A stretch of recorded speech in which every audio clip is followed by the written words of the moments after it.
Hello नमस्कार नमस्कार नमस्कार जी। आ गया खेसारी लाल यादव जी का बहुत ही बड़ा बवाल खबर।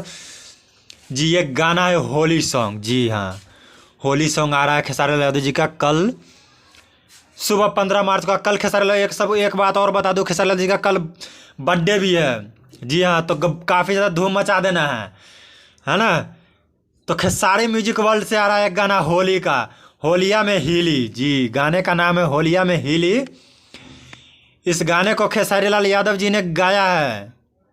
जी गीत जो लिखा है पता है ना कौन सा, किसने गीत लिखा है? विजय चौहान जी ने। काफ़ी ज़्यादा जो गाना काफ़ी ज़्यादा अभी ट्रेंडिंग में चल रहा है। अपनी तो जैसे तैसे वही राइटर ने इस गाने को लिखा, विजय चौहान। और संगीत आर्य शर्मा जी का है। तो काफ़ी ज़्यादा बवाल होने वाला है इस खेसारी म्यूजिक वर्ल्ड पे 15 मार्च को सुबह 6:15 बजे होलिया में हिली। तो सुनना मत भूलिएगा कल सुबह। और स्पीड रिकॉर्ड भोजपुरी से टीजर भी आ रहा है, उसको भी धमाल मचा देना है एकदम। वीडियो अच्छा लगे तो लाइक कमेंट सब्सक्राइब करना बिल्कुल भी मत भूलिएगा।